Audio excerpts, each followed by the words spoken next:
Fresh Crew. Please don't hate me for this review, but today we about to take a look at the Nike SB Dunk Low Aprils. Now we'll take a look at the April skateboard brand, we'll take a look at the fit, the sizing of this shoe, and my overall thoughts and opinions, and why I think this is a smooth pass for me. But without further ado, let's jump straight in. But before we get started, I gotta give a shout out to the Fresh Crew. We did hit that 5,000 subscriber point, and we are looking to go to 10K for 2024. So I need everybody to tap in now, help us get there.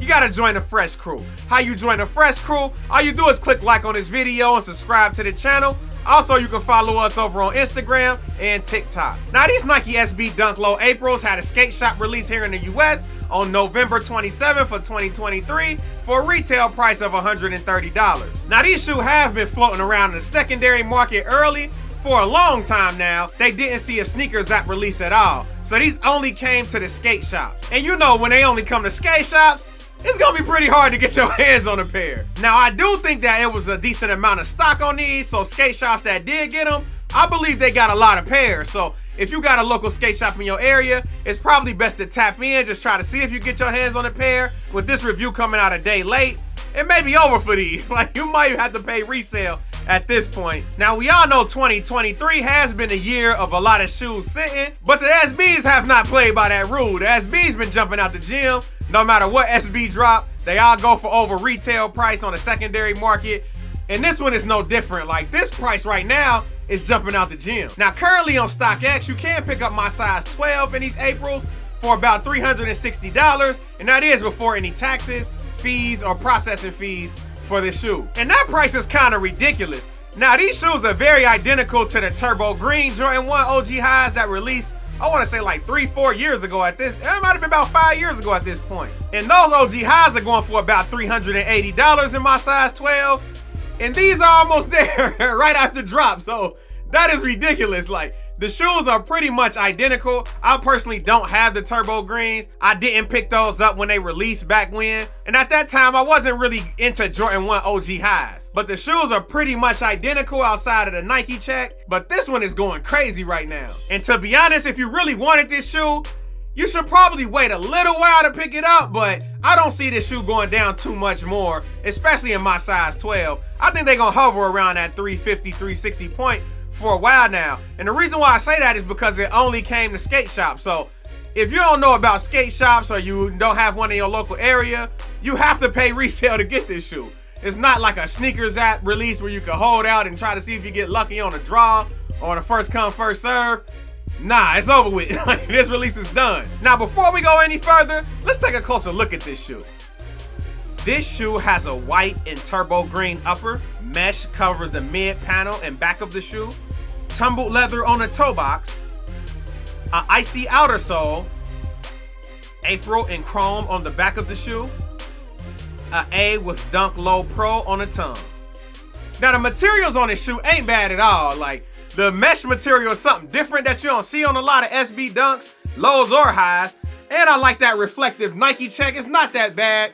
Plus the tumbled leather, you know, I love the material. So like that rough suede with the tumbled leather on the toe cap, that's a nice touch, but this is a shoe that I really don't need in my collection personally. Like, I really don't like it that much. When I go back and look at the Turbo Greens, it's a different drip. I do kind of like that in a high top, a different, but this shoe just don't make the cut for me. Like, I have a lot of SB Dunks, especially SB Dunk Lows, and it's hard for me to put this above really any of them. Like, I can't put them over the Run the Jewels pack.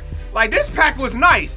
Even though it took me a while to get caught on to this pink and black pair, even though these are Dunk highs, I had to complete the pack, but there's no way I'm putting the April skateboards above these, or I'm putting them above these. No, it just can't happen. These are just better SB Dunk Lows and Dunk highs in my opinion. And then they absolutely cannot get the nod over the Born and Raised. The Born and Raised might be the SB Dunk of the year, for real. Like, even though I wasn't a super huge fan of these, like over the Fly Streetwears, I picked the Fly Streetwears over these, given the resale price and things of these, but this shoe just is a much better looking shoe than the Aprils, as well as the Udos. I feel like the Udos are much better than the Aprils. And you know how we feel about Doritos. Like, we all know how we feel about the Doritos, but then the purple and gum SB Dunk Lows, these get the nod on the April skateboard dunks too. So I'm not trying to put down the April SB Dunk Lows. It's just that they're not better than the other dunks that released earlier this year. These are a little more on the plain side.